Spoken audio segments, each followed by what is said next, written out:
Bismillahirrahmanirrahim. Assalamualaikum warahmatullahi wabarakatuh. Ya, kita panjatkan puji syukur kehadirat Allah Subhanahu wa taala dengan mengucapkan alhamdulillah rabbil alamin, karena pada hari ini kita masih diberi kesehatan, kekuatan ya, sehingga bisa melaksanakan aktivitas pada hari ini. Dan tak lupa juga sholawat kita sampaikan untuk Nabi besar Muhammad Shallallahu Alaihi Wasallam beserta keluarga dan para sahabatnya sampai di akhir zaman. Ya anak-anakku, pada hari ini kita akan membahas mengenai uji Wilcoxon.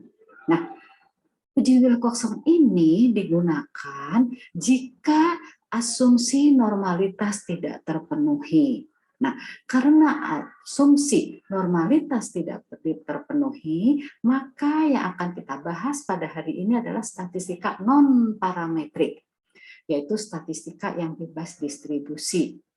Nah, salah satunya yang akan kita bahas adalah uji Wilcoxon. Ya. Nah, anak-anakku sudah ingat atau sudah pernah mengetahui bahwa pengujian hipotesis prosedurnya adalah pertama perumusan hipotesis ya, yaitu H0 dan H1-nya bagaimana. Lalu menghitung statistik uji, lalu kriteria uji atau ketentuannya bagaimana, dan bisa kita baru menarik kesimpulan ya. Nah, yang akan kita bahas pada uji Wilcoxon ini adalah untuk datanya yang saling berpasangan ya. Nah, sekarang bagaimana prosedurnya? Perumusan hipotesisnya H0-nya adalah tidak ada perbedaan antara perlakuan pada sampel 1 dan sampel 2. Nah, sampel 1 dan sampel 2 nanti tergantung pada permasalahannya ya. Lalu H1-nya ada perbedaan antara perlakuan pada sampel 1 dan sampel 2. Lalu prosedur berikutnya adalah bagaimana kita menghitung statistik uji. Nah, statistik uji yang digunakan untuk uji Wilcoxon adalah T besar. T besar sama dengan minimum antara R positif dan R negatif. Apa itu R positif? R positif adalah jumlah rank yang bertanda positif. Lalu R negatif adalah jumlah rank yang bertanda negatif. Minimum di situ maksudnya nanti jika dari nilai R positif dan R negatif mana yang nilainya paling kecil, itulah nilai statistik uji T-nya. Nanti kita akan bahas untuk di aplikasi supaya lebih paham anak-anakku ya. Nah, lalu prosedur berikutnya adalah kriteria uji. Nah, kriteria ujinya ada ketentuannya adalah H0 ditolak jika nilai statistik uji T lebih kecil T alfa. Nah, statistik uji T yang tadi diperoleh dari minimum R positif dan R negatif. Sedangkan T alfa adalah dari tabel uji Wilcoxon. Nanti ada, anak-anakku bisa lihat ya di materi hari ini ya. Nah, sekarang kita ke contoh saja supaya anak-anakku lebih paham ya. Nah, di sini contohnya adalah seorang mahasiswa farmasi ingin mengetahui apakah ada perbedaan tinggi tanaman yang dipasangkan sesuai usia tanaman, ya karena untuk berpasangan ya. Apabila kelompok 1 tanamannya diberi pupuk A dan kelompok 2 tanamannya diberi pupuk B. Nah, hasil pengamatan tentang tinggi tanaman adalah sebagai berikut pada tabel 12. Nah, inilah datanya ya. Hasil pengukurannya jadi dilakukan kepada 8 pasangan ya.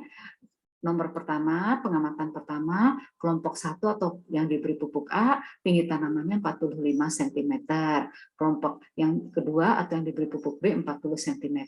Begitu seterusnya ya, kita dapat anggap kelompok 1 nanti datanya kita beri X indeks 1, kelompok 2 X indeks 2 untuk mempermudah saja ya. Nah, sekarang pertanyaannya, dengan menggunakan taraf nyata atau alfa 5%, apakah ada perbedaan tinggi tanaman dari kedua kelompok tersebut ya. Nah, alfanya 5% itu yang digunakannya ya.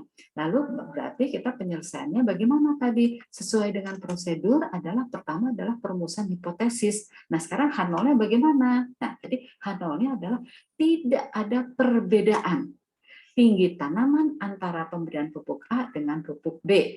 ya. Lalu H1-nya ada perbedaan, ya, tinggi tanaman antara pemberian pupuk A dengan pupuk B, ya. Jadi kalau H0 tidak ada perbedaan, bla bla bla bla, tergantung persoalannya, ya. Dan sedangkan H1 adalah ada perbedaan, bla bla bla bla, yaitu masalah kalau dalam hal ini adalah tinggi tanaman antara pemberian pupuk A dengan pupuk B, ya. Itulah H0 dan H1-nya. Lalu kita prosedur keduanya adalah menghitung statistik uji. Nah, ini perhatikan anak-anakku, ya. Nah, tadi dari data yang pada tabel 12 kita sajikan pada tabel 12.1. Tadi nomornya ada sampai 8 kan, ya, berarti itu N kecilnya sama dengan 8, ya. Lalu tadi ada X1 dan X2. X1 adalah tinggi tanaman yang diberi pupuk apa? A, sedangkan X2 yang diberi pupuk B. Begitu kan, ya? Nah, itu data tadi awal dari tabel 12. Nah, sekarang kita harus menghitung DI. Ini simbol saja, ya, DI. DI itu diperoleh dari data pertama dikurangi data kedua, atau selisih antara data pertama dengan data kedua. Nah, sekarang data pengamatan pertamanya 45 yang diberi pupuk A, lalu yang diberi pupuk B 40, berarti selisihnya berapa? 45 dikurangi 45. Itu simbolnya DI, ya. Lalu untuk pengamatan yang kedua 50 dikurangi 46, 4. Pengamatan yang ketiga 47 dikurangi 47. Pengamatan yang keempat 60 dikurangi 70 min 10. Nah, kalau untuk min hasilnya anak-anakku disematkan atau diberi tanda minus, ya, di data DI-nya tersebut. Nah, begitu seterusnya sampai pengamatan ke-8. Nah, kita pakai tabel kolom bantu, ya, ini anak-anakku, ya. Nah, setelah diperoleh DI tadi, kita baru sekarang meranking DI. Nah, judulnya juga sekarang rank. Nah, ranking berarti kita mengurutkan data dari yang terkecil. Nah, tetapi anak-anakku ingat, waktu meranking tanda negatif abaikan terlebih dahulu, ya. Jadi sekarang ranking DI-nya, kalau kita hasil dari DI yang pertama adalah angka 2 kan, berarti kita rankingnya berarti dia ranking yang pertama atau 1. Setelah DI berikutnya setelah 2 adalah 3. 3 berarti ranking kedua. Setelah angka 3 berapa? Angka 4 kan, ya, DI-nya, ya. DI-nya diperoleh 4, maka ranking ketiga. Setelah angka 4 DI-nya setelah kita urut 5 DI-nya, berarti ranking ke-4. Setelah angka 5 berapa? Angka 6. 6 berarti ranking DI-nya 5. Ya. Nah, sekarang setelah DI-nya 6 berarti angka berapa? 7. 7 berarti rankingnya ke-6. Setelah angka 7 ke-8. Nah, ya, karena kita waktu meranking minus abaikan dulu. Berarti 8 berarti rankingnya ke-7.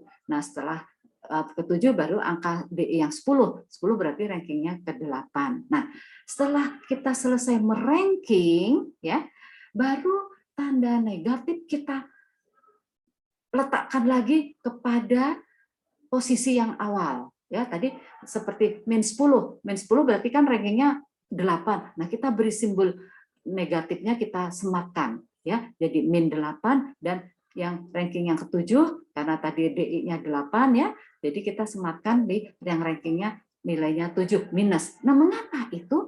Karena kita harus menghitung R positif dan R negatif. Ya kan?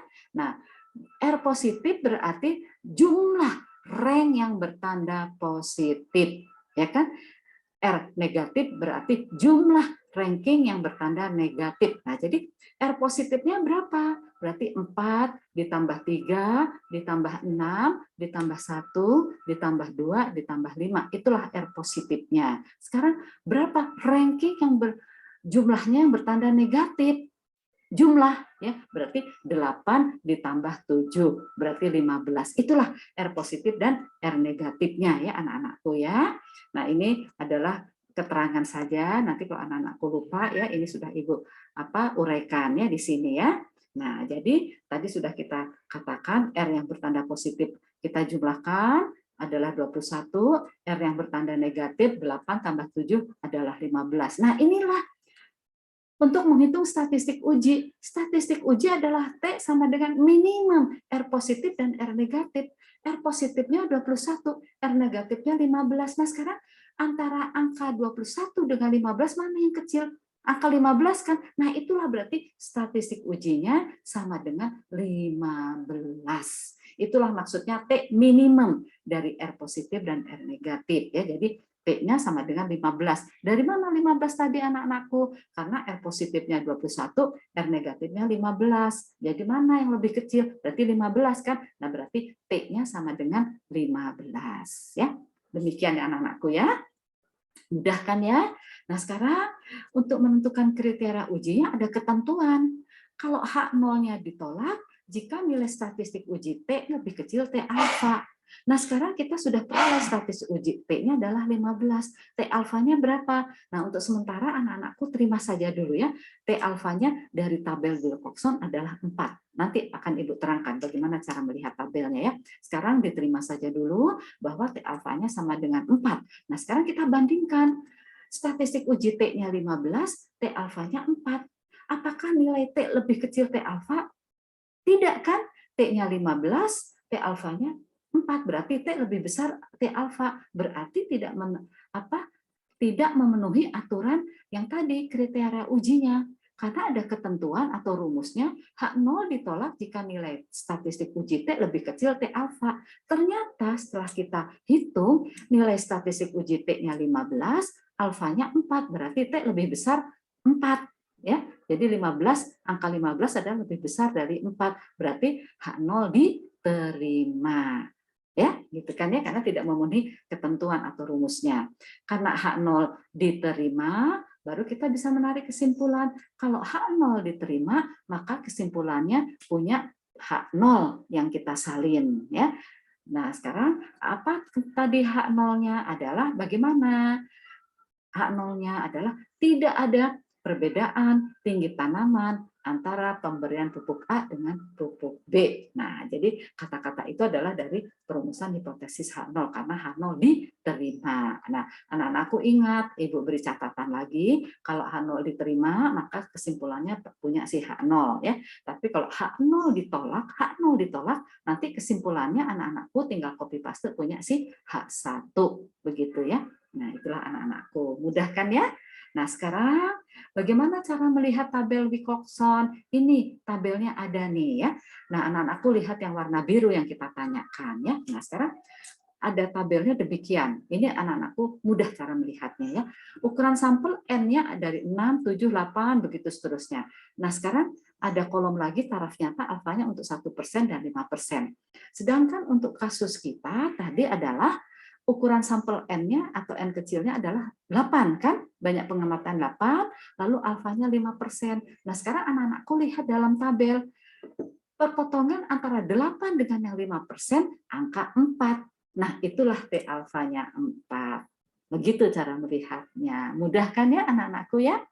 Nah, sekarang kalau Ibu tanya nih, kalau untuk ukuran sampelnya 12, sekarang alfa yang digunakan 1% atau 0,01. Berapa nilai T alfanya?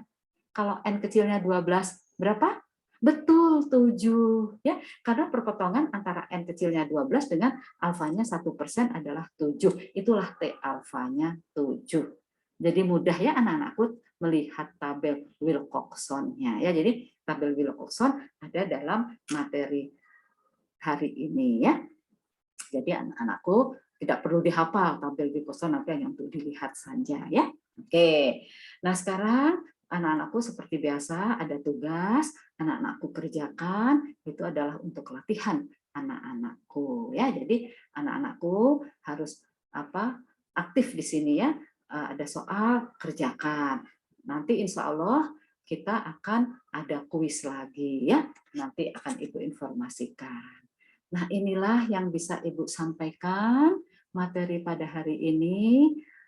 Mudah-mudahan anak-anakku memahami ya, dan kita akhiri saja pertemuan hari ini bersama-sama baca hamdalah. Alhamdulillahirabbil alamin, wabillahi taufiq wal hidayah. Wassalamualaikum warahmatullahi wabarakatuh. Ibu mohon izin diri. Assalamualaikum, maaf lahir batin.